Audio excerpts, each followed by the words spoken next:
and I like it. Is Bleach cool? Yes, it like the art. It just bleeds cool and badassness. Now, plot is not. That's it. It doesn't have a plot. You're right. No, it does. It's just like No, it you're- gets all like twisted and mangled, and that's why the Ganranka arc is like 200 chapters for no fucking reason. So then it's not good. I wouldn't say that. It's like the Boo saga. It's like there are some really big ups. There are some really great moments in Bleach. But then you look at the grand scheme of things and you're like, ugh. I'm not gonna lie. First off, you haven't watched it, so I'm not taking your opinion into account at all. Like, if you haven't even experienced the media, I legitimately You do bring not up care. the Boo saga is not a good thing because the Boo saga is legitimately one of the worst Dragon Ball. Wow, it's almost like that was my fucking point. Where I said, I'd surprisingly rather watch GT than watch the Boo saga, and the GT is infinitely worse than the Boo saga, objectively speaking.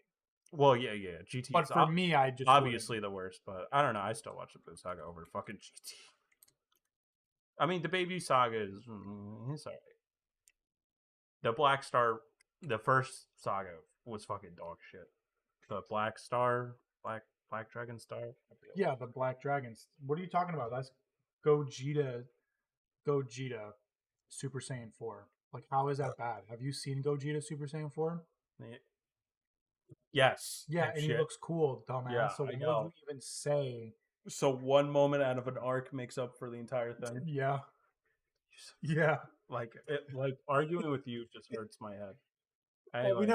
I want to ask you. Can we start? Can we start the fucking It's been started. The volume's been on the whole time. Cool. Hi, everyone. How about I didn't even get a chance to post the fucking link. That dipshit. Sucks. Oh my god. All right, start with your bullshit and all.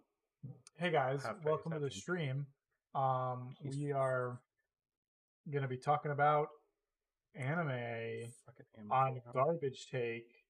So wait, shouldn't we call this Anime on the Rocks? No, it's stupid. You guys are dumb for thinking. Was that a real realization? And yeah, kind of. Being like, probably should. You're a special boy. That's all I'll say. Probably should do that, right? You're fucking stupid. He's such a stupid asshole. No, it's a Garbage Take because we're going to majority talk about an anime. Anime Garbage Take special. So, yeah. I'm one of your hosts, Peter. This is JJ. Okay. And JJ, I have a question for you. What's my worst take? Why'd you put? We could have prepared for this before. What's my worst take, JJ? I don't know. You have a lot. Name one. I can't think of them all right now. Just name one. Just name one. I don't know. What's one thing we really disagree on? I think one of our best debates we've ever had was I think didn't you say Shampoo was better than Bebop? I did. I did say that. But that's subjective. That's not. I prefer Shampoo over Bebop. Outrageous. I love Bebop. I mean, Bebop is better, but I prefer watching Shampoo. Shampoo is also very good, so I can't even be like, oh, you're totally wrong, because you have a. I'm surprised you haven't said this one being my worst take. I'd rather watch movies at home than watch them. Oh yeah, that's the worst one. That's like surprised you didn't ring up. That's the dumbest one. I mean, there's a point where I understand it because you worked in movie theater, so you're jaded. Just like we used to work at a grocery store, and now I hate all grocery stores.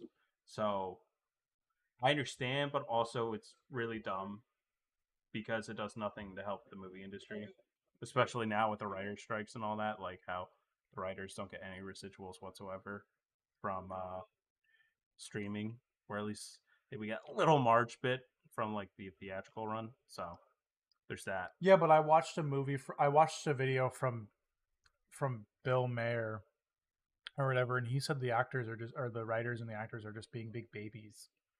And I happen to agree. They're big cry They're babies. A bunch of babies. I want my Spider-Man movie, and these writers want fair pay. All I want are my fake action figures that I get to see on the screen. I can see them go and then go, your name's Doctor Doom? That's really silly. Maybe these writers shouldn't get paid. Now that I'm doing a double take. Wait a minute. You know what? I retracted. I'm a scab now. I hate the no, even if it's shitty writing, they still should get paid fairly. I want you to look me in the eyes and say the writers of The Rise of Skywalker deserve fair pay. No, they don't. Excluding those and BVS or Batman versus Superman. I want you to look me in the eyes and tell me that the writer of the Wolverine Origins movie deserves absolutely. That movie is an underrated masterpiece. I want you to look at me. I unironically, shut the fuck when up. I had a DVD player in my room and stuff as like a teenager and kid, I would just put that on in the background. Like that was my background noises. Wolverine Origins. I don't know why. I think it was got just mental illness. Yeah. So, but anyways, guys, what are we talking about today, JJ? We're going to be talking about a couple things. We're going to be talking about the live action One Piece, which I've seen exactly half of, and we are going to talk about Madoka Magica, the new movie. Well, I will be, because Peter hasn't seen it. And then there was one more thing before Perfect Blue, but I don't remember. Oh, Dragon Ball Bridge, kind of, sort of returning in a way. And Baldur's Gate, because you've been. Oh, and Baldur's Gate, yeah. So it's a me podcast. Yeah, for real, it is. This is kind of a me podcast. It's just about you. Yeah. Except for the last thing. It is all about. Because with this first thing, Madoka Magica. Do you know anything about it? I just know that it's Zero or no. I know that it's like it's supposed to be a spin on the magical girl genre, where it's actually really dark and depressing. Okay, I see. And there's that really, there's that the Gigak video where he's like best action scenes in anime, and it's from Madoka Magica where the two girls are shooting bullets just in the air. Yeah. And it's all that's from the movie. Yeah, it's all just in like. It's all frozen in time. Yeah. And then they just stand still at the very end, and all the bullets just go flying. Mm-hmm. That's all I know about it. I don't know the characters. I know that Siku does a review of this, and Siku really likes it. He talks about Madoka Magica a lot. Yeah, he watched Madoka Records, was this like alternative universe to Madoka Magica, but like still kind of ties into. Are they part of the same? They're like a split timeline. Oh, so like Fate. So, yeah, I guess in a way. Okay. But it's pretty much like completely different from Madoka Magica. Okay, so like, but it just like shares like a similar concept kind of thing. Gotcha. So I would recommend this to a lot of anime watchers. Actually, I always love Madoka Magica in general. Yes. One of my favorite types of genres is subversion. I guess there's not really a name for the genre. It's like stuff like The Boys, where it's like it's a commentary on superheroes. Evangelion, it's a commentary on mecha. Madoka Magica, it's a commentary on JoJo's Bizarre Adventure is a commentary on old shonen. Yeah. You don't believe you wanna not agree with it. No. I agree with it. I just don't. Same with Hunter x Hunter. Hunter x Hunter is also very outside of traditional shonen. Yeah. Yeah, with JoJo's I'm just not like I just couldn't get into it. Yeah, because that's my thing. You'd rather don't do the gatekeeping thing, please. But JoJo's is a very specific taste. No, JoJo's is not my. It's just not my taste. Definitely. Although weirdly enough, Baki is. Baki's. That's why that doesn't make any like. And Yakuza too. I love Yakuza. Both of those things are very similar in terms of like how they tell their stories. Just like JoJo's. Baki's just funnier. I just love it. Stopped after you didn't watch part 4, right? I didn't get past part 3. Yeah, that's the thing. Like you didn't get past because I hate the growing. Oh, it takes like JoJo's. 72 episodes for it to get. Fuck you! Like shut up! You literally like. I read the first part. I was like, okay. Read the second part. I'm like, a little better. I started the third one. I'm like, I don't want to read this for that many chapters. So I didn't. I know that like that. I'm sorry, we're trailing off from Madoka Magica. But I'm sorry. He's the biggest JoJo stan, so we have to let the JoJo every once in a while. No, because part 3 is personally the worst part. Like, people like JoJo's, or like Jotaro as a character, Yeah. But he's better off as like a supporting character than he is in his own series. Yeah. Which is why like a lot of people like part 4 and part like even 6. Even when we did that drinking like JoJo's game, like we were watching the first episode, and I was a little shit faced, but even then I was like, I would not watch past this first episode. I genuinely do not. Part 4 is so good. Part 4 is actually like really good. Again, Joe, it's just not my thing. And then like, but like fighting diaper men in Yakuza, yeah, with like a dramatic mob story, that's my thing. I'll say this: I think what makes you like those more is that you just don't like. It kind of focuses more on the drama thing. You don't like you don't like the monster of the week thing. No, I hate it. That's what. And to be fair, a lot of JoJo's is just monster. Yeah, and it's just it bores me to tears. Yeah.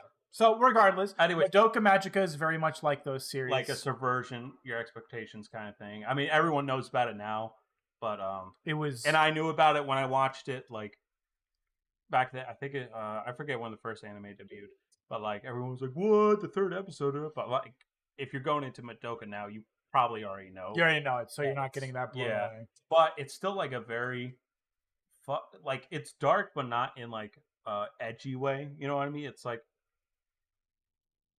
Excuse me. Dark shit happens, but it always happens for a reason. It never feels like we're being edgy just to be edgy. It's not. And it's actually trying to tell a compelling story and a very sad and depressing story. So basically, if you want to catch up to this new movie that's coming out, it's like a decade in the waiting, like kind of like Evangelion. It's a decade in waiting. Oh, so Madoka Magica isn't even done. No, I thought like the series ended. So what happened was there were the initial 12 episodes, and it ended kind of on a bittersweet note, but it ended. And then they came out with 3 Madoka Magic movie 3 because the other 2 were just recap movies called Rebellion, where that one was like, okay, this is the ending, but also there's a little room, but like that little room thing, it's like, whoa, wait, expand on that. What the fuck just happened? Because there's like a huge plot twist at the end of that. So then after that, crickets, and then all of a sudden, I forget what anime, Shaft, all of a sudden announced, new Black Butler, new this, new that. Oh, by the way, new Madoka Magica movie. Everyone, what the fuck? New Madoka Magica? It's like how Panty and Stalking is returning. It's like, wait, what? Okay. Like, I thought this was never going to conclude. That's from my boy Peter. Yo, what up, Jay? Nice to see you in the chat. Hello. So it's like, wait, we're actually getting this? Like, this isn't a joke? And they're like, no, here's a full anime trailer. We're like, is this what you're talking about? Yeah. Which we're not gonna fucking play. No, we're not gonna play it. Unfortunately, no. It just joined. I feel like I need subtitles. It all feels like different. Yo, like straight up. Let me talk about Gundam. Let me talk about Fate real quick. No, let me talk about Fate. Never. So Madoka Magica, a play on magical girl genre. If you want to, what about? So it's just like this. Is this like Is this like going to be the? Do you think it's going to be the last movie? Supposedly, this is going to be the last movie to cap off the original series. Okay, that's what everyone is theorizing and saying. Now they could be like a psych, and then we have to wait another decade. It's been like what 12, 15 years since the series came out. 10 exactly.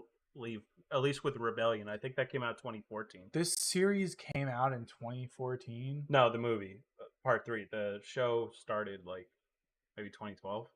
Wait. What do you mean that this movie's just coming out? What do you mean it came out in 2014? Idiot. The previous movie. Oh, the last movie came out. Yes. So listen. Oh, this is part 4. I can't. Yes. This opening paragraph. I know you are dyslexic. I understand. Is dumb. I mean, I should read better. I say the official sequel, but like, why would I read when it just tell me in the fucking? It's so hard being your friend sometimes. Yeah, it's okay. I've tried to stop many times, but you just keep pulling me back. I'm glad that you keep saying you guys are excited. I've always wanted to try out this series, but we should do it on stream. We should do like because it's only 12 episodes. It's real. It's just like that. It's quick.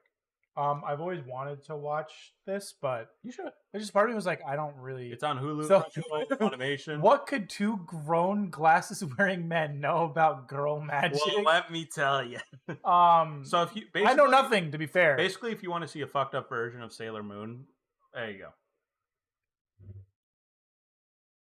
All right. Yeah, that's it. I don't want to take up too much time, but yeah, I'm super psyched for it. And I can't say any story details because spoilers, obviously. But yeah. Yeah, because Oh, that's good. You just closed out I the stream always again. do that. Jesus I Christ. always do that, bro. Oh my god. I always do that. This is why I drink. I always do that though. I feel like a disappointed father. All right, now I'm gonna press W because we're gonna talk about Team 4-Star. They're technically back, baby. Yeah, so they're technically back. Why are they back, JJ? So in Totally Not Mark, who is a YouTuber who does like manga reviews, where like he'll be like, "Oh, I've never read One Piece before. I'm gonna go through every single arc and tell you like my personal experience with it and stuff like that." He's kind of similar to like Eye Patch Wolf, where he's like, "I cried every time." Like every Eye Patch Wolf and every Totally Not Mark videos, like in this scene, I cried. I'm like, "Damn, you cry a lot, bitch." You cry a lot, bitch. No, I love both YouTubers. They're awesome. In fact, Eye Patch Wolf actually introduced me to Perfect Blue, which we'll get into. But yeah, so he does these like series where he reads the manga and goes through it. He did one for Naruto. He did one for Fullmetal Alchemist. You can just see right here. Yeah, all of these blind reviews of this stuff. Never heard of anything. It's so crazy to me that he's never seen. There might be some. I would. Oh, maybe he's never around it. Like maybe never read it, but like maybe he never read it. In the video, she's like, "I don't know anything about this." I'm like, if you've been around the anime space, you've seen a One Piece, I believe. Full Metal, yeah, One Piece. I believe, and same with Bleach. Except for like Gear 5. If you never heard of Gear 5, shut the fuck Gear up. 5 There's just no came out. way. Gear 5 just came out. No, that's true, I guess. But anyway, so he did a Dragon Ball Z review, and then for the Buu Saga one, all of a sudden he intercut because he's friends with Team 4-Star. They did like a when they did DBCember where they counted down like he was in the best. He was in the best sagas or whatever. So they formed a friendship there, and he's guest starred in some of their other videos. So like they snuck in some Buu Saga Team 4-Star clips, like legit clips. Like it's they're only like I'm not gonna play the video, but they're only each like 2 to 3 minutes each, stuff like that. But it kind of does like a minute the story of the Team 4-Star version of the characters, Dragon Ball, and the characters and stuff, especially Vegeta and stuff like that. And it was like, it's so shocking that they were just able to get right back into it. Like it didn't feel like, oh, this doesn't feel the same kind of thing. Like they were pretty much able to get back into their humor. You know their history, right? For why they're not doing the Buu Saga? Copyright struck. No, well they said that they would. So they initially were gonna do it, especially because of how popular. No, they said it was coming. How popular next. DBZ Abridged. Not DBZ Abridged, but specifically part. I'm trying to find it. I know they have it here. Come on. You got to go back some years. It was not 3 years ago, was it? Yeah, something like that. Dude, I'm not old. It was a while. I mean, I was a sophomore in college. Team 4-Star was like 15 plus years. Oh my god, yeah. Episode 60 came out 4 years ago. Oh my god.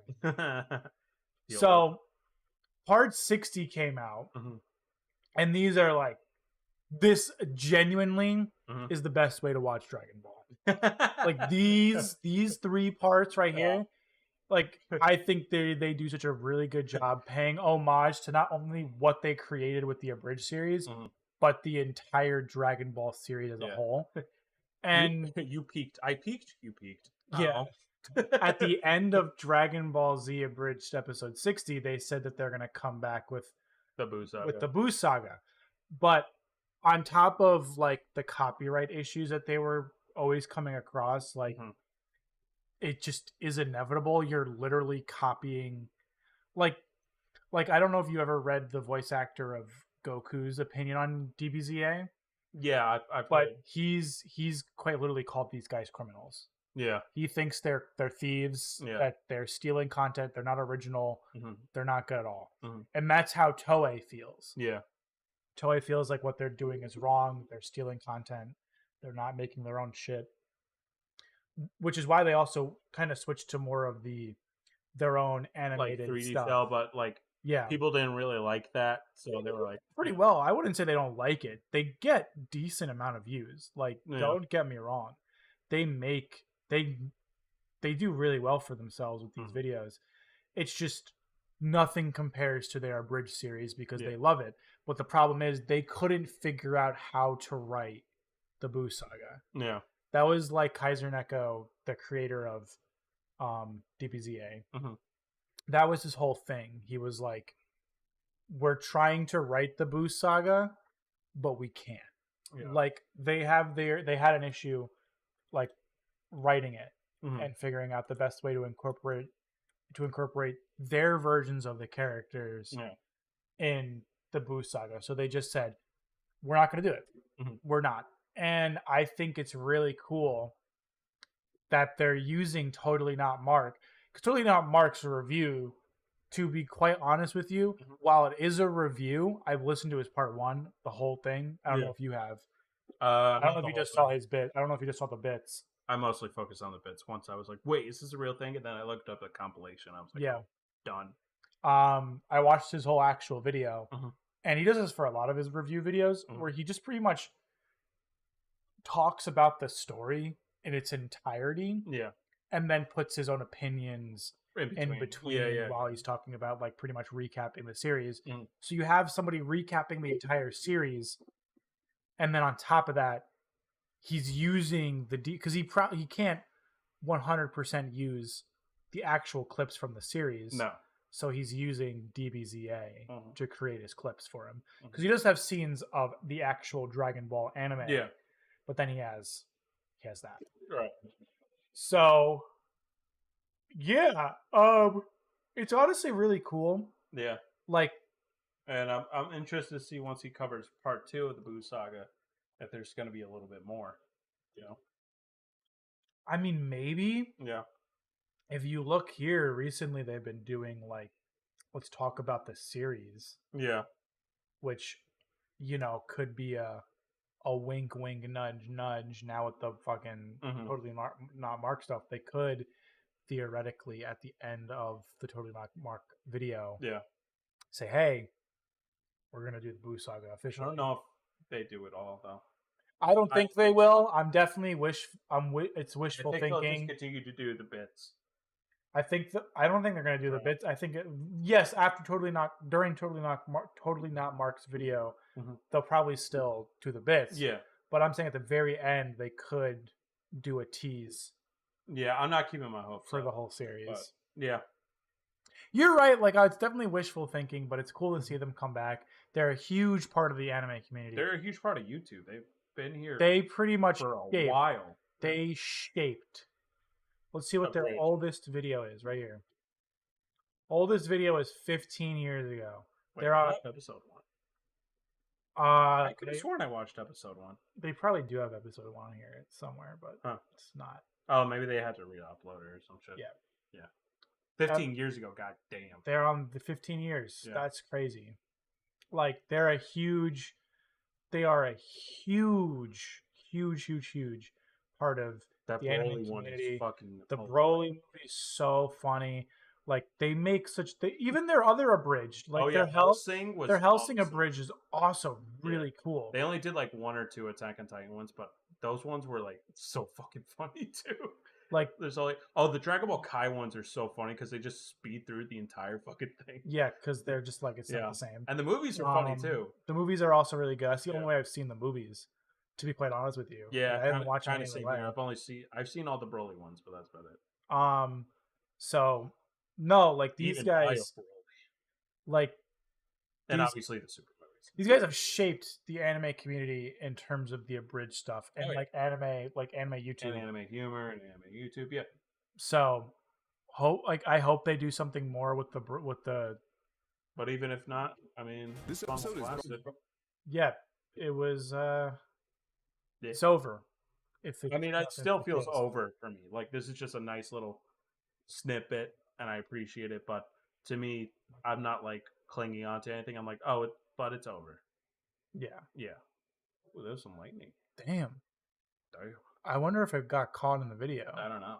That'd be sick, right? Enhance. Enhance. Ooh, looking closer. Enhanced. Oh, my girlfriend made. Oh, I thought she made a short of us. That's too funny. I thought it was us.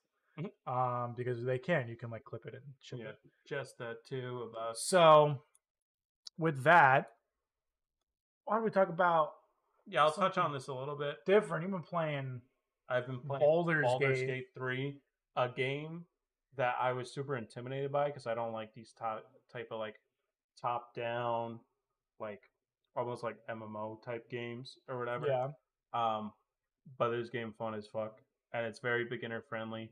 However, I would watch a couple, like what I did. I would watch a couple like beginners guides first, so you're not completely lost. What do you mean beginners guides?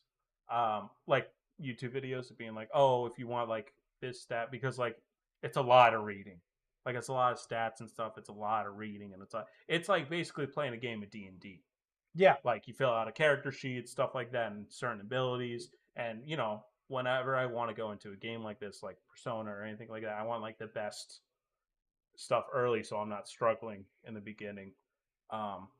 So I would watch some like beginner videos, and it's something you got to commit to, but it's really fucking fun. How much have you committed? Like, how would you feel? How far? Dude, okay, so you're in.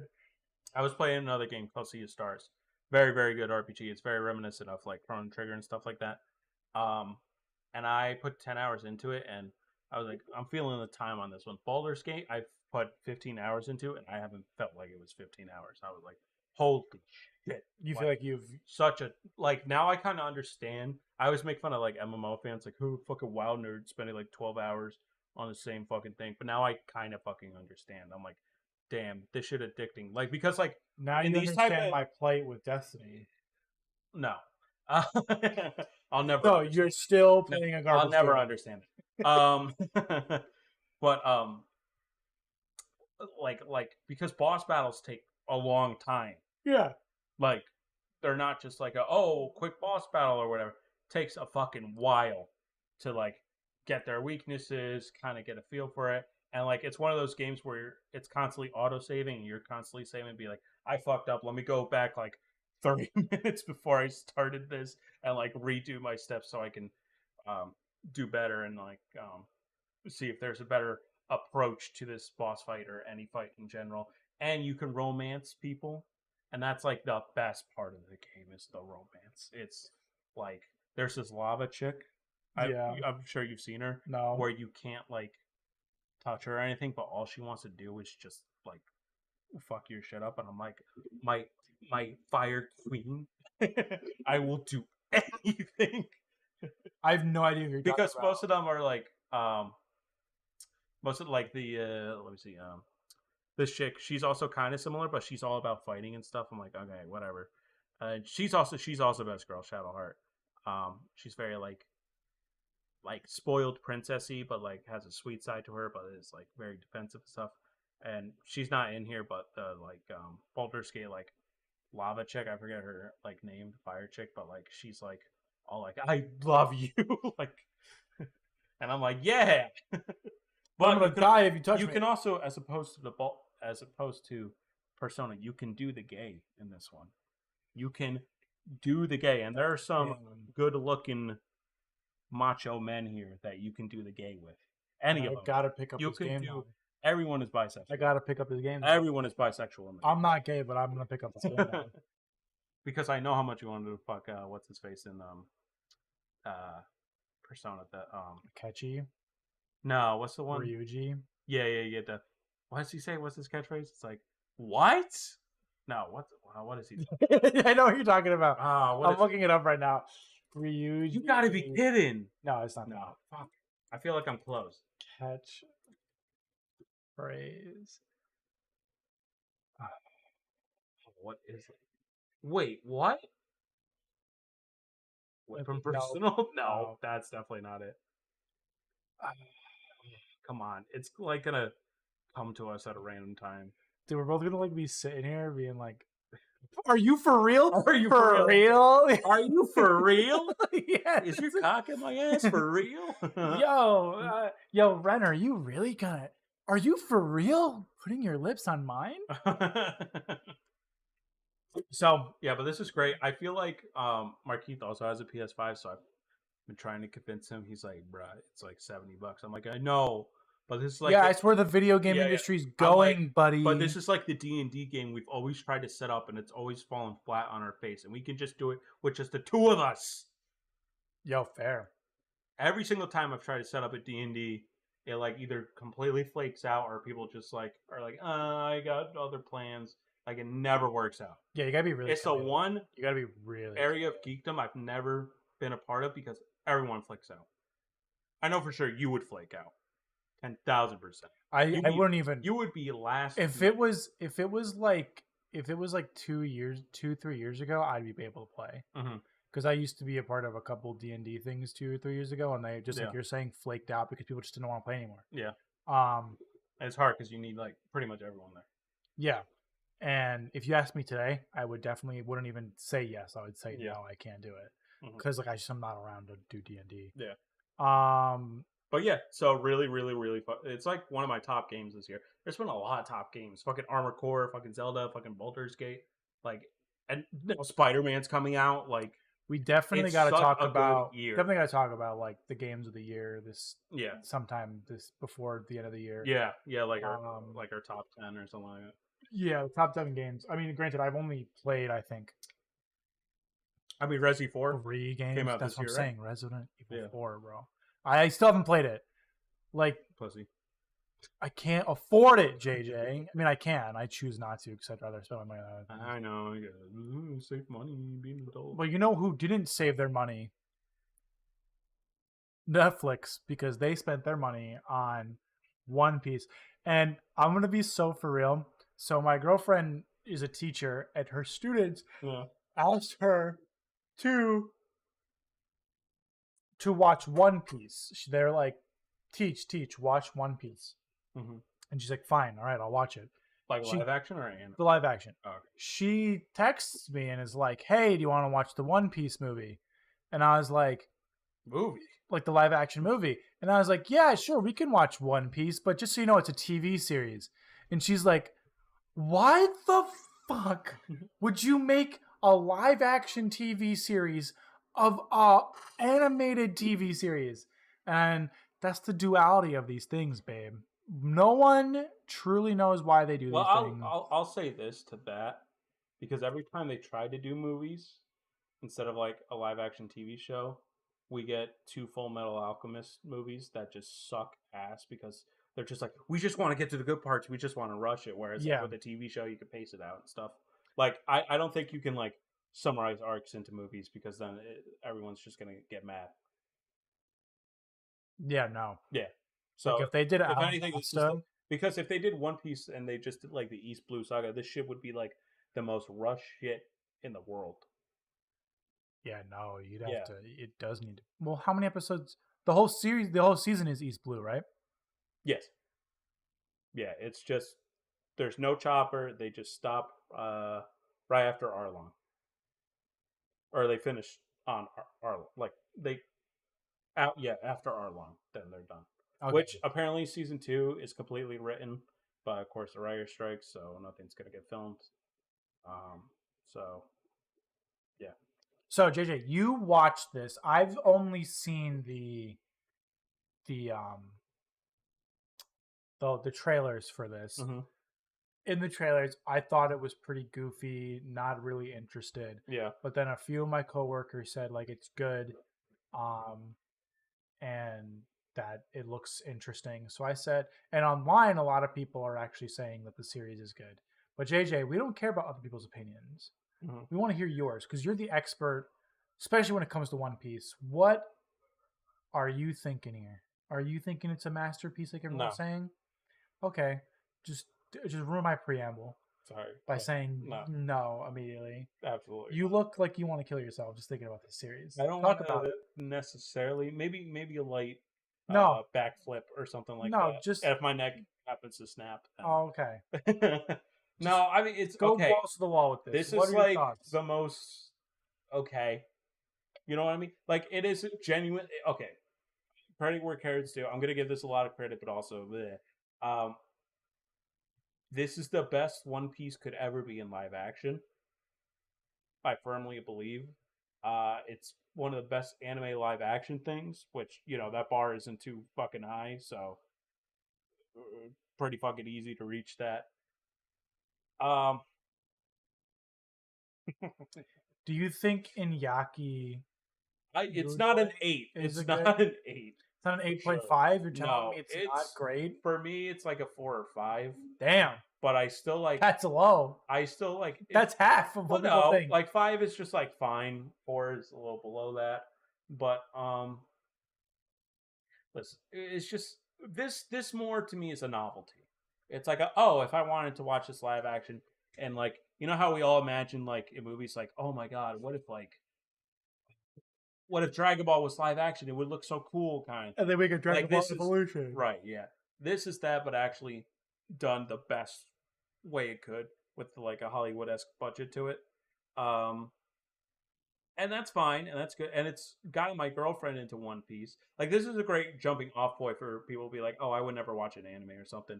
And they watch it, it's like, wait a minute, I want to see more of this. Maybe I'll give this anime thing a shot.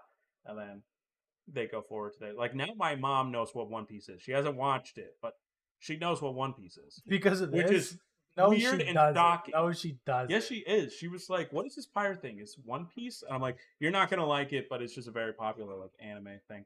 But the fact that the words One Piece came out of my mom's mouth is genuinely shocking to me. Because the promotion for this thing, they've been promoting the absolute fuck out of this show, and it still manages to look a little cheap. But I mean, it's fine. It's good. I would give it a shot, see what you think and stuff like that. Like, interpret your own opinion and stuff. Obviously all the acting is very hokey, but One Piece is a little cartoon. It's like Looney Tunes but pirates. What? One Piece is a cartoon?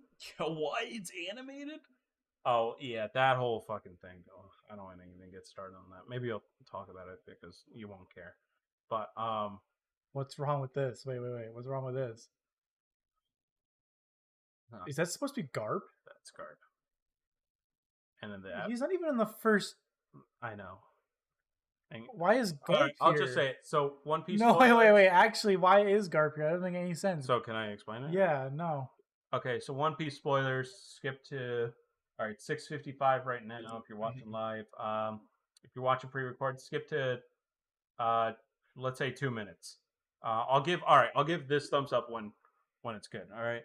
Okay, yeah. So they already spoiled that Garp is Luffy's grandpa in like the 5th episode. They like bump into them, and then Garp's doesn't Garp show up at the end of Water 7? Right. That's crazy. I know, because my girlfriend was watching it, and then like I was like, they're not going to, and then they did, and I was like, why the fuck would you spoil that right now? Because like that's such an important thing that like, I know, and they need to rush it because it's live action. Military. We don't know like how many, if we're even going to get a second season, we don't know. So like, let's just spoil this major thing right now. And like, he and Kobe play out like a huge part. Like Kobe's a recurring character in the live action. Like in every episode? Pretty much. Oh, that's not good. Kobe only shows up again after Water 7. Yeah. Where you're like, oh, wait, who are you? And it's like, oh shit, you're Kobe from like chapter 3 and you're hot? Like, and the Garp thing, I was just like, why the fuck would you do that now? Like, they only have and the crew Usopp, they have what right here. The fuck? No, shut up. Is Zolo wearing right now? He's hot, dude. What is he wearing? I'm not saying he's not hot. My girlfriend's even like Zolo doesn't look like this. Luffy, I get it. Whatever. Yeah. But Zolo, it's live action. They're taking Zolo liberties, only wears his fucking white shirt. That's all he wears. Why is it white? That's just what they yet? No. That's just how it's. Again, this is why. Is this Arlong? Yeah. No. Yes, that's Arlong. He's buffer though. I know. Well, you can't make him anime buff in real life. Yeah, you can. And I don't like how they did Buggy. Buggy's like a serial killer in this fucking. No, he is. He's like, I'm gonna fucking cut every piece of you. And there's a bunch of like thirst traps with him and stuff like that. It's really fucking weird. Like, Buggy to me is supposed to be like, he's a loser goofball, but he's trying to make it big. Whereas this one, they like try to make him an actual threat, which even in the like Orangetown arc, like he was a threat, but he was still like, oh, but this guy's kind of a loser type of feeling. But in the show, there's like, I won't. Bucky. He's like the Joker. He's like, I'm the Joker, baby. I won't lie to you. This image right here screams like cosplay anime kid at your I have the power of God and anime on my side. Like, I want y'all to look at this. This is like the anime kids rolling up on the bullies at school. Yeah. Like this. Don't you hurt my friends. Yes. Don't you hurt my friends. Dude, that's so funny. Shanks is cool. The Shanks origin story is cool. They're why did TikTok like scam me? Man? No, TikTok scanned me. They were like, "Yo, why is Ryan Gosling in One Piece?" He's not. They were like, "No, he looks like what people Ryan are casting Gosling. him as is Doflamingo because of Barbie. He had the like the I've seen that. But it's fine. Luffy doesn't do stretchies too much because budget, so it's mostly just like if he does do an action scene with his stretch, it's like he wins when he uses the stretching powers because they're like, we don't get the budget. Mihawk kind of looks cool though. He looks tight. That looks cool. That's a good character. But it's funny, in one of the episodes, someone freeze framed it like Zoro is rolling around in the sand and like the swords like bend because they're plastic. So it's like really legitimately bend. That's so funny. Do you think the chemistry between the cast is good? Yes, the chemistry in the cast is very, very good. Luffy is. Does it at least feel like these guys Luffy give manages a shit? Not to be annoying. Usopp's a little bit more annoying than Luffy, which is kind of what it's like in the anime. Either way, does it feel like everybody, like the cast? Does it feel like the writing, the move? Like, does it feel like people care?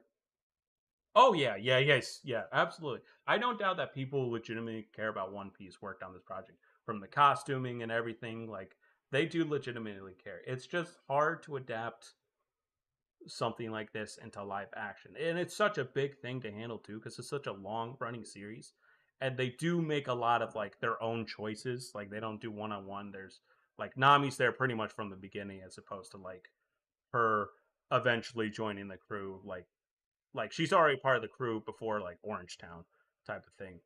No, she doesn't portray the team? Huh? She doesn't portray the gang? She will in Arlong arc, but I haven't gotten there yet. But I've seen like clips and stuff like that. Okay. But yeah, it's the best they can do. It just falls flat. Again, for me, it's more of a novelty. What I will say, very stealthy way of doing this. The Zoro background where the girl falls down a flight of stairs, they just said she died in an accident. They only say that because like after that finished, I'm like, do you want to know how she actually died? To my girlfriend, she's like, what? I'm like, she fell down a flight of stairs, and she's like, that's not real. I'm like, she fell down a flight of stairs. Wait, what girl? Wait, remind me of this. Zoro's backstory. Yeah, where it's the where he's fighting the blue-haired girl, and he's like loses to her. He's like, I promise to be the greatest swordsman and avenge your death, because she fell down a flight of stairs and died. I totally didn't. Zoro's backstory is like the weakest in all of One Piece. It's like, I'm gonna be so good because you fell. At least he doesn't take vengeance on stairs. He's like, I only travel on flat. I will hop over any flight of stairs. I will not step. Does his fighting style work? Like in live action? It looks a little silly with the like. He only puts the third sword in his mouth every once in a while because it does look silly. Most of the time, he's just doing like he starts out with one and then he's like, all right, time to do two. The choreography is very choreographed though. Like it's very like 1, 2, 3, 1, 2, 3. It's not like a John Wick where everything is so fucking seamless that you're like, oh my god. Do that again? Do that again? Directed by God? Yeah. Yeah. Okay. It wasn't. I just turned the video off for a sec. Yeah.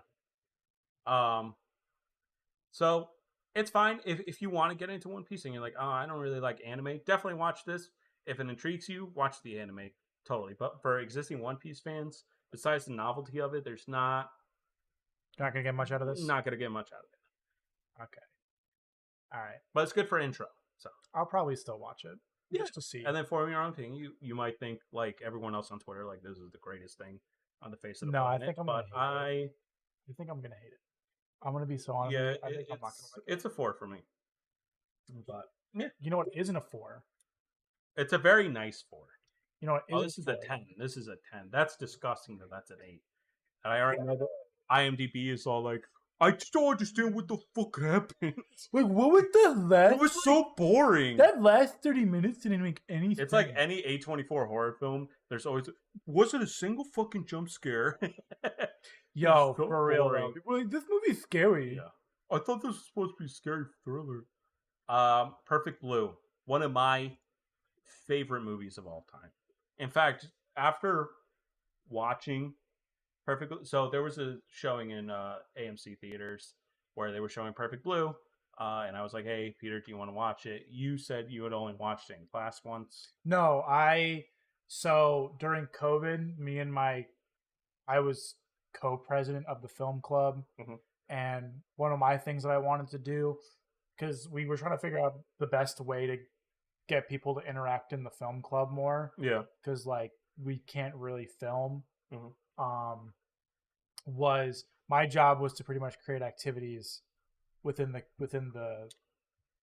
whole group. So my thing was called book club. We called it book club. Yeah, where we would decide every week or every 2 weeks or every month to watch a movie. I think it was every month. We decide on a like the overarching topic, and then I'd look up 5 movies within that genre or topic. We'd have the group vote, and then we try to watch the movie within 2 weeks, and then by the end of the month, we would talk about that movie. So for one of them, it was Perfect Blue, and I think it was thriller. And the reason why we chose this one was because the other thrillers I chose were not good, because I'm not a really big thriller guy. Yeah. I had to get some help with that. Not even Taken? I don't think we will. No, definitely didn't put Perfect Blue and Thriller and Taken together. No, absolutely not. And so we all chose this, and I watched it, and we talked about it back then. And essentially, our consensus was this is what real life is. Like this is modern day celebrityism. Yeah. Well, it's shocking because it came out in '97, but like it is more relevant now than when it came back. I mean, when it came out, like there was still real concerns about stalkers, and celebrity stalkers, especially I'm not saying that, but the message now is like it's so much more like why I look up. So one of the things I do when I make these videos to peek behind the curtain is I look up videos that are about the same topic, and like, where was it? Right here. Like, Trash Taste did a video where they talked about this movie, and they literally title it "Perfect Blue is more relevant now." Yeah, and that's true. Yeah. Like this movie is so much more relevant now than it is when it came out. What, 24 years? Well, even during the production of this movie, an actual fucking thing like this happened. Yeah, now that didn't like the movie was still in production, so it wasn't. It had no reflection, but it was the Bjork stalker guy where he sent in like a letter to kill Bjork, but it didn't go off on her, and he killed himself. And he had like creepy videos. Yeah, very creepy. But where do you even begin with this movie? It's not blue. Short? No, it's very red. But so like right after we watched the movie, I was like, what are my top 5 films? Because this is definitely top 5. I had to think about it. So I went through my IMDb, my 10s, and I'm like, okay, so like how would I rank these? So in my number 5, I put Isle of Dogs, which is fairly new. It's a Wes Anderson movie. I love that movie. Yeah. Hereditary, which favorite horror movie of all time. Relatively new. Yeah, too. A lot of new stuff besides these next 3. Right. Goodfellas. Come on. How can you not? Yeah. Right. And then for number 2 is Perfect Blue, and number 1 Alien. Like this Perfect Blue is my second favorite movie of all time. It's just you get something new out of it every single time you watch it. Every single time I've watched this movie, I've noticed a small little detail here and there. And just like you can look at this movie through so many different lenses. You can look at it literally, you can look at it through a different lens, and like it still all works. Yeah. All of it. All the time works. It doesn't answer every single question, but like you're kind of not supposed to take this as a literal like figure out what's happening. You know what I mean? Spoiling. Like we're definitely. Oh yeah, spoiling the ever. So highly recommend. Go in blind as fuck. I was blind when I first watched this. I didn't. I was too. What this movie was about? No, maybe it wasn't Super Eye Patch Wolf. Yeah, no, I didn't even watch. I think it was. I think it was me and Leon, my friend Leon, who I used to do a podcast with. We were like, "You want to watch Perfect Blue?" We're like, "Sure." So we watched it in his dorm. We were quiet the entire time. No jokes, no nothing. Yeah, we had quiet. And then once we finished, I stood up and I was like, because me and Leon rarely agreed on anything. We were just always just like you and back and forth, pretty much. Yeah. And then I was just like, was that 10 out of 10? He was like, that was 10 out of 10. I'm like, that was a fucking masterpiece. And then for the next hour and a half, we just talked about what we thought happened, the theories we had and stuff. And I've never had, like, with anything. I had some of that in recent movies and stuff, but then forgot about it later. But, like, Perfect Blue has always stuck with me because it's just, like, so engaging. It's so, like, unforgettable. I watch it, like, every year. It's since I watched it back then. Like, it's literally, like, I don't see a single flaw in this movie. Besides, they did animation, but whatever. Fuck that. Like, this movie is literally perfect. And the fact that Hollywood has actually ripped it off is very funny. Like, Black Swan is literally this, but not as good. Like, Black Swan is literally this without all the, like, nuance. Is it? Yes. Is Black Swan about, like, a stalker? Black Swan is, like, plays up the whole identity thing where, like, she sees a reflection of herself, but it's like, oh, you want to be like this instead. And then she's like, no, I want to be an actress. It's like, you want to be a ballerina, bitch. And it's like, okay. Yeah. So not exactly, but like it's so fucking similar. And even Christopher Nolan has taken a lot of shots from this director's movies and stuff. Like that bathtub scene is straight out of Inception. Like even like the shot and the paneling, storyboarding is like literally the same. So yeah, Hollywood has stolen from this movie. Well, not stolen, taken inspiration from the movie. I can't think of a single flaw. Like, it's just so, and like, dude, if there's one thing to talk about in this movie, is you want to bring up shots like the editing is in fucking insane. Yeah. Like just the opening shot, the opening scene is pretty much like our main character. Mm-hmm. What is her name? Rumi? No, Rumi is the agent. The agent. Mahima? Mia. Mia is doing her last show, and that is what this is her last show. She's and every time she moves or says anything, it intercuts with her to her just doing her regular day. And at the end of the movie, to really emphasize the blur between what is reality and what is real, or what is illusion, like it is constantly cutting between Mia doing her acting, Mia waking up in the morning, Mia going to bed, Mia walking in the street.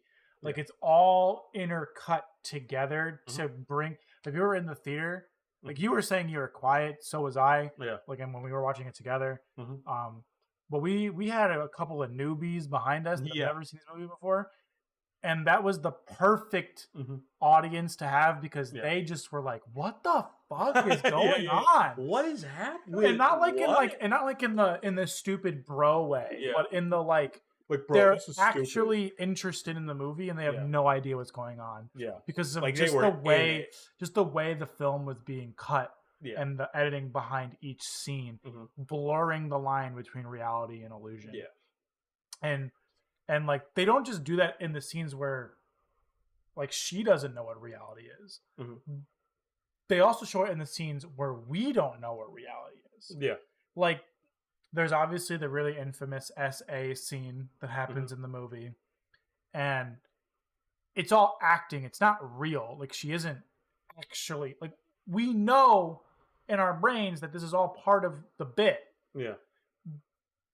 But it's shot and the way she's acting, the way it's edited, the way everyone around her is acting, it doesn't feel like it's fake. Yeah. And that's scary. Well, to the point of the story, so basically she's an idol. She wants to focus on her acting career. And the writers of the show that she's currently on are like, we need her in like a risque essay. We want to no. She's like, they want more lines from Mia because she only is given one line, and that was which is the most important line of the movie. Who are you? Yeah, but she doesn't even know. So basically, after that, they're like, we want more lines and stuff. And to give her more lines, the writers and the writer's like, oh, what about essay scene? And then like, her female agent Remy is like, no, like that's degrading and stuff. And she's like, well, I'll do it because she sees it as a stepping stone in her career, which like is a lot of Hollywood actresses. Like, I mean, look at the Weinstein and stuff like that. That's critique on Hollywood. It just happens. Like, well, if you want this, you gotta do me a favor, kind of thing.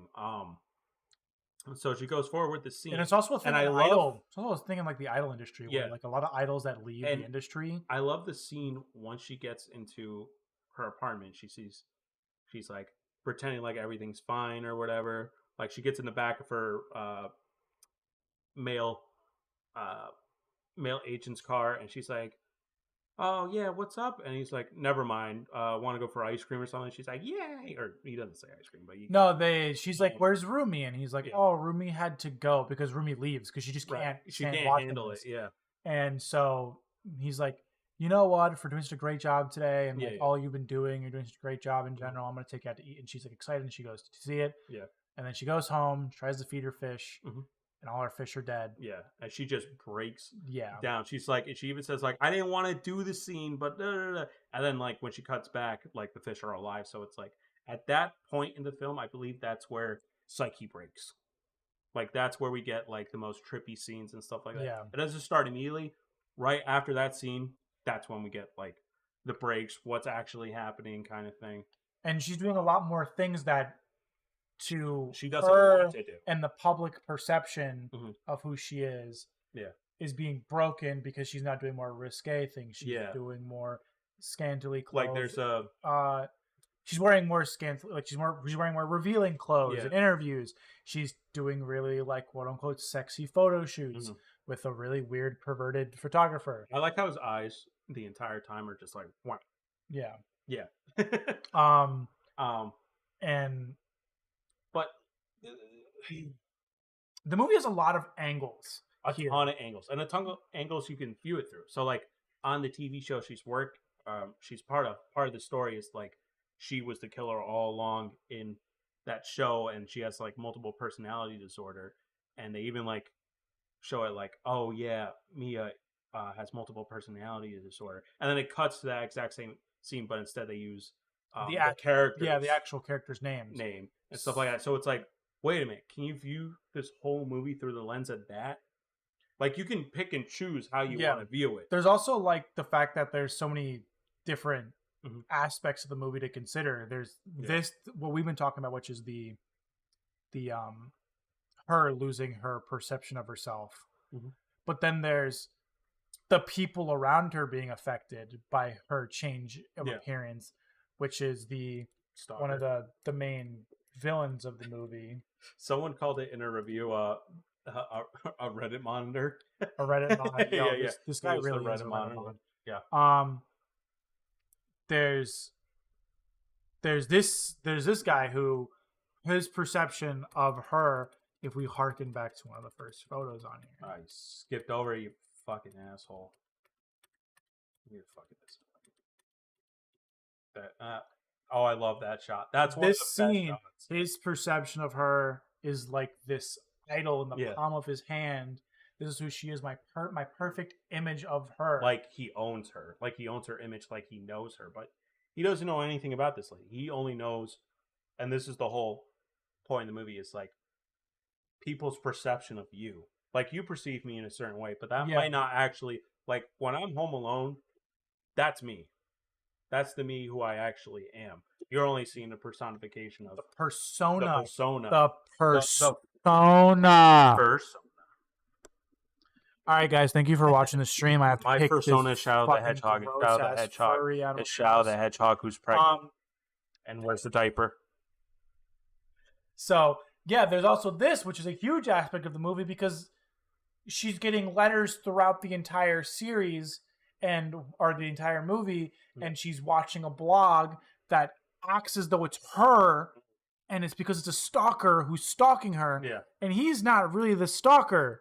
He's just some dude who likes her. The actual stalker. Who works with the actual stalker, which is her, which is the fucking agent, because she used to be an old idol, a washed up idol. Yeah. And she envies. She was an idol that wanted to turn to actress, but it didn't work out for her, so then she just turned agent.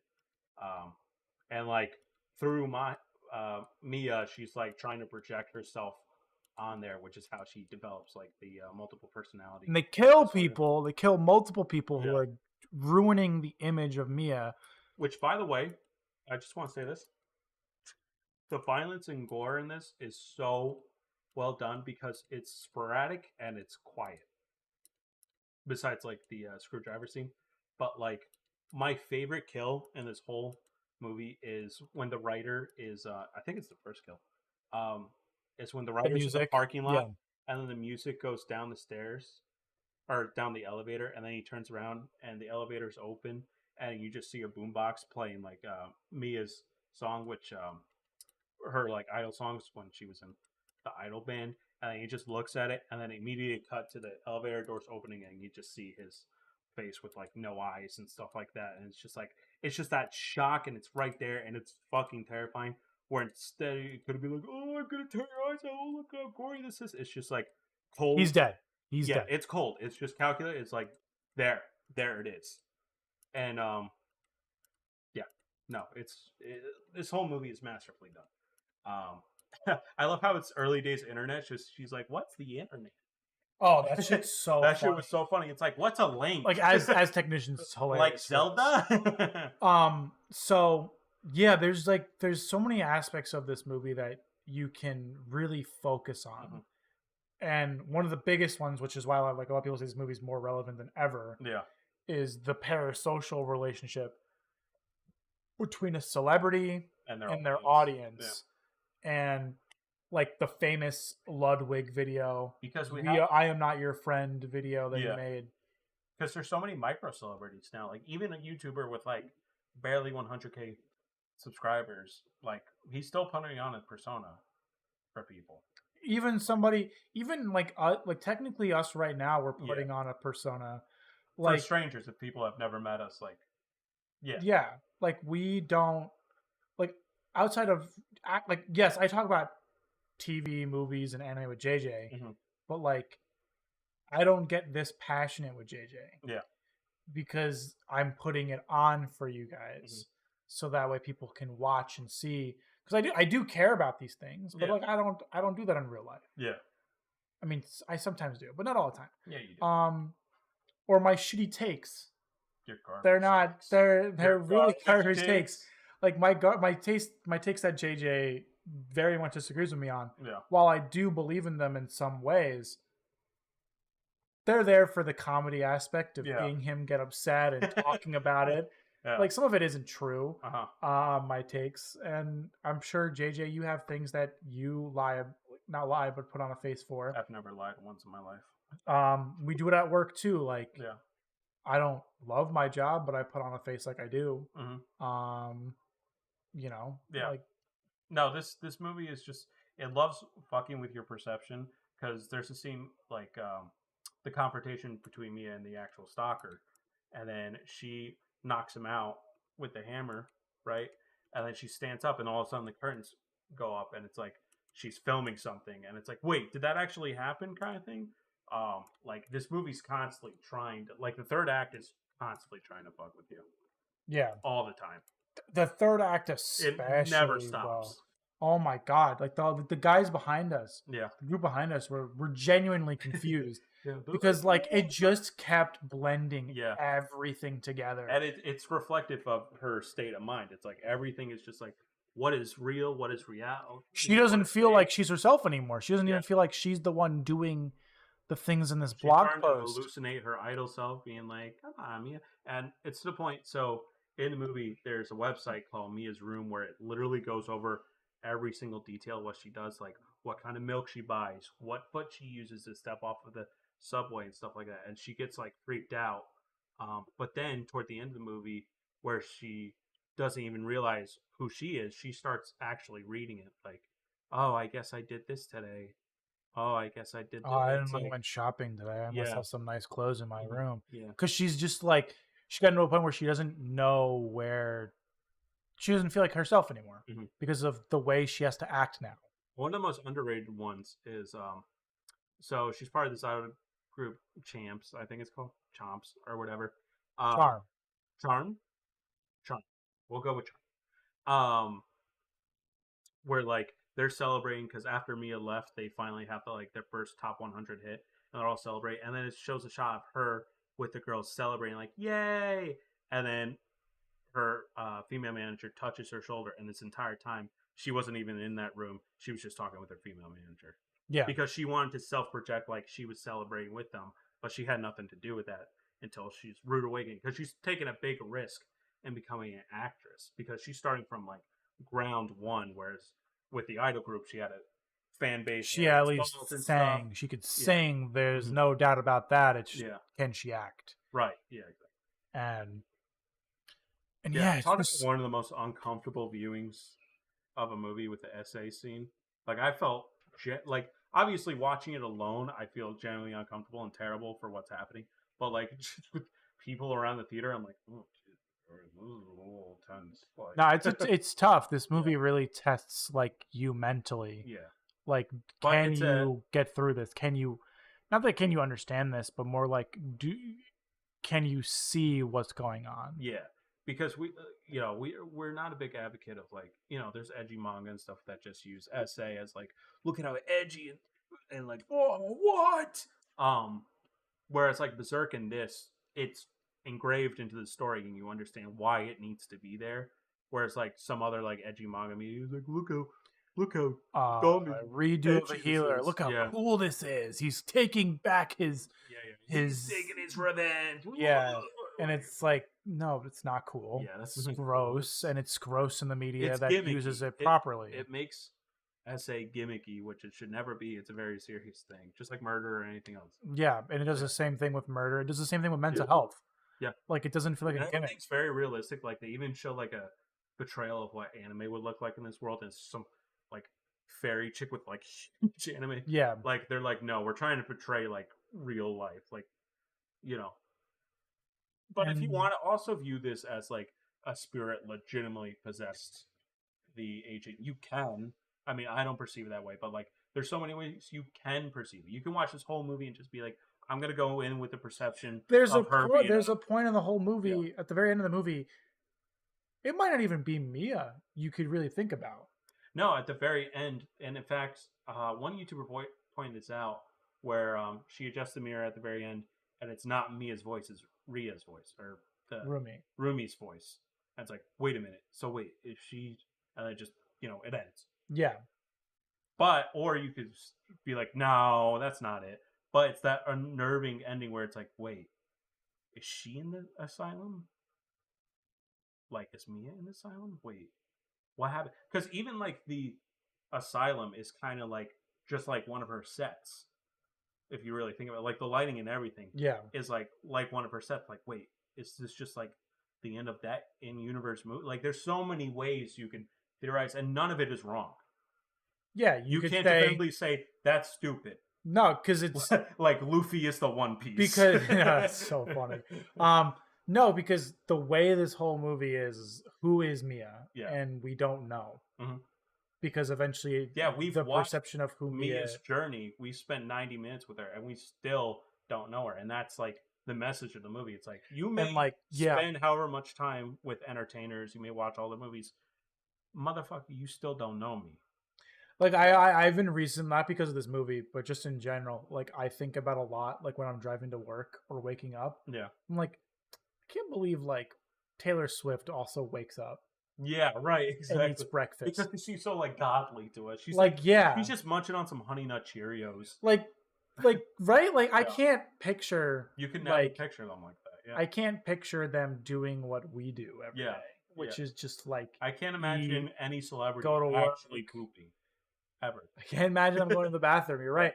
I can't imagine Andrew Garfield like taking a shower, having diarrhea one day. Like, really bad. Having a cold. Yeah, having. I can't picture Harry Styles saying, "Shit, I cut my toe." Yeah. Oh man, I cut my finger. Yeah. Oh man, like I can't imagine that. Harry Styles just like on Fortnite, like you little fucking shit. Yeah, I can't imagine like a celebrity actually taking time out of their day to play a video game. Because again, it's all like what we are or watching a movie. Persona. Yeah. But because like you said, like and that's the purpose of this scene here that I have on screen. Yeah. Like that's the purpose, that she's a normal human. Yeah. But to her audience, to us, we have to be shown and told this. Yeah. Or else we don't believe that. Yeah. Because even in oh, sorry. No, finish your point before. No, actually. No, I don't. Because I'm gonna go on tangent. No, go. Okay. I love that scene where Rima's the pizza delivery person, and then when she goes to stab him in like the slideshow, it turns to Mia. Yeah. It's like, wait, what? Is it Mia who killed her? The bloody clothes are in there, and it's like, wait a minute, what? But is she in her actual apartment, or is she in Mia's Because it's apartment? revealed that Mia, dude, that reveal kidnaps her, is fantastic because it doesn't do the bullshit thing that every fucking Hollywood movie does, where the villain goes on, yes, Mia, I designed this whole room just like yours. Like, it's none of that. It's just like, wait a minute, the train, that's across from her apartment. And she even says something like, wait, this isn't my apartment. That's all we need. We don't need the villain monologue like, yes, I've been obsessed with you all my life. I get she's wearing her outfit. I don't need anything else. I don't need it. Like, I hate dialogue that does not need to be there, or that like over explains to the audience. I'm smart enough to understand what's happening. Yeah, which a lot like even anime does in general. Well, that's the whole thing. Like anime, it's like I am going to shoot my laser beam to explode through your chest, and then you will die. Not even just that. It's and then the villain's like, haha, you will never do such a thing because of my. Wait a minute. The villain, not only the villain explaining it, but also like the heroes saying their moves, like Kamehameha. Yeah. Oh, I wonder what this dumbass is gonna do now. So, which I love how Team 4 starts like, wait, what? Yeah. Io, no. And no. So no, yeah, I think this is a great movie. I want to look back at when I reviewed this movie, because I have a Letterboxd. Oh, disgusting. Because a lot of my college friends used to use it. Yeah, I still do. And a lot of them actually just reviewed the movie recently. Because I guess they all went to see it in theaters. Take a guess. What do you think I rated it in like 2018 or 2020? You're gonna be stupid. So probably like a 4. Instead of a 5. 3.5. You're fucking stupid. That's so fucking dumb. What do you think about it now? Oh no, it's like a 4, 4.5. No, it's. I'm not saying what's like wrong with it? Nothing. I wouldn't see it again. Oh, I would. 5. A 5 to me every year. Like a 5 to me is I'll watch it again. What's something you will watch again? The Dark Knight.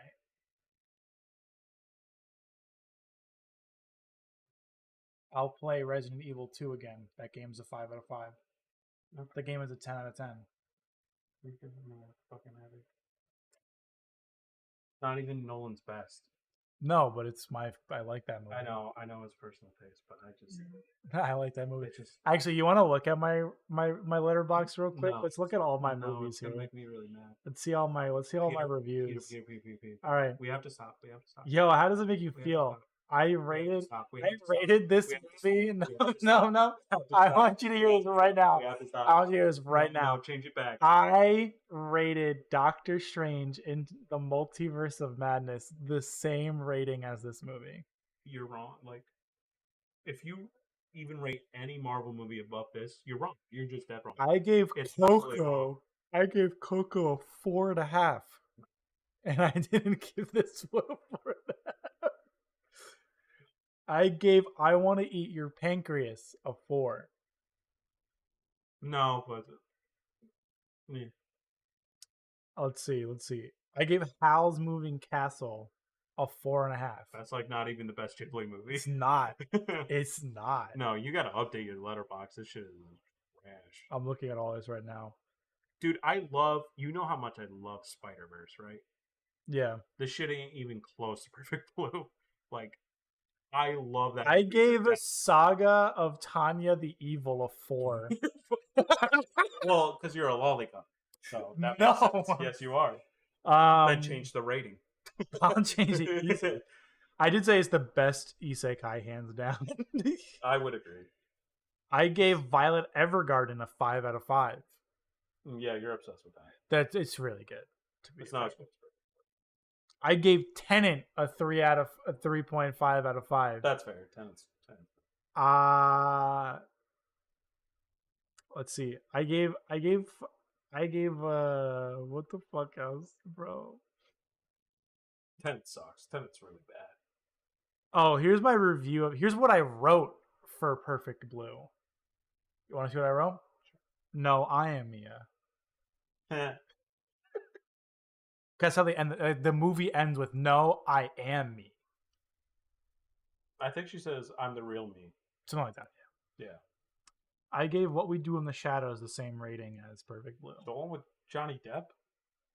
No, What We Do in the Shadows, the vampire? The vampire one that Taika Waititi made. The TV show? No, the movie. Wait, he made it? It was a movie before it became a TV show. Oh, I don't know. Yeah, he made it. Yeah. Well, you're wrong, because this is like... I gave Akira a 3 out of 5. It's a little overhyped, yeah. The animation's really good, but manga's bad. I gave Dragon Ball Super Broly a 4, and I gave this a 3.5. Yeah, no, what? I think we'll end it there. That's perfect. I was like, and this is my review for it. Can we all just appreciate how fucking awesome that spin kick was? And to be honest, that spin kick was badass. I watched this movie in the same movie as Siku. I feel like I was in a room with a celebrity. No. Let's see. Man, this is like a trip down memory lane, bro. Yeah. No, but Perfect Blue is literally... It's as close as you could get to a perfect movie, just like Aliens. I gave Gurren Lagann a 5, and I gave this a 3.5. That's so wrong. Like, I can't be mad because they're just wrong. Like, all of it is wrong. So I gave Anohana The Flower We Saw That Day. Do you know what I'm talking about? You know what this series is? No. So I don't know if you've ever seen this. Oh, ew. The one with the lolly? Dude. The one where she's dead and all of her friends are trying to cope with the fact that they let her friend die. Yeah. Give that a 5 out of 5. And I gave this a 3. I know. You love your lollies. I understand. I gave Steins Gate a 5 and this a 3.5. I gave Death Note a 3.5 and I gave this a 3.5. Damn. I mean, you know it's wrong, so I'm not. Damn, would it make you mad if I said I gave Wonder Woman 1984 the same rating as this? That movie's like a 1. That movie's...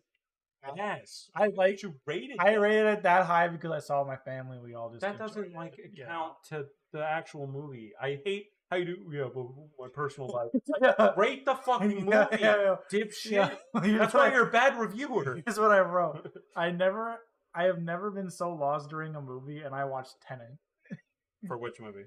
The one from 1984. Oh. Yeah. So, but anyways, to conclude, this movie's great. Watch it. It's fantastic, even though we spoiled the loving shit out of it. It's great. It's genuinely great. It's perfect. Yeah. I want to watch Paprika. I have it on Blu-ray, but I haven't watched it. But that's another one. That's one we both haven't seen that we can both watch. Yeah, I have it on Blu-ray, so we can watch it together. And then Tokyo Godfather is another one. Cowboy Bebop, the movie I've seen.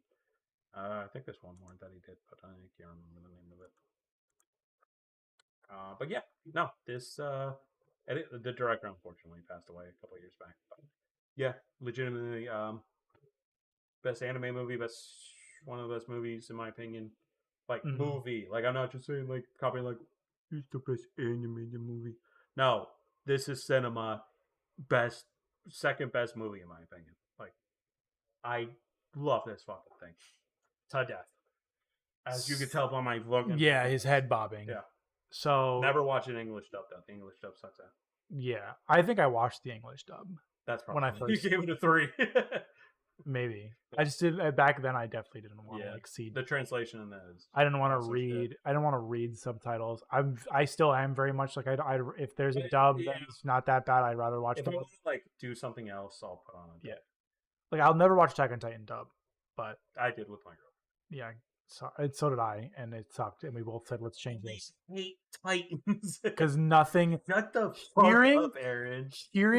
Hearing fucking Meliodas, yeah, / Koichi as Eren Yeager just doesn't work for me. Yeah. Or no, he is just Meliodas in the English. Yeah. But Koichi, when I hear Koichi, when I think Koichi, I'm like, yeah, it's good.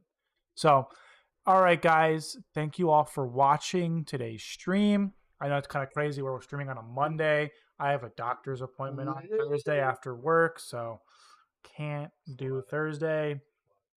But next week, we'll probably be back on a regular schedule of Thursday.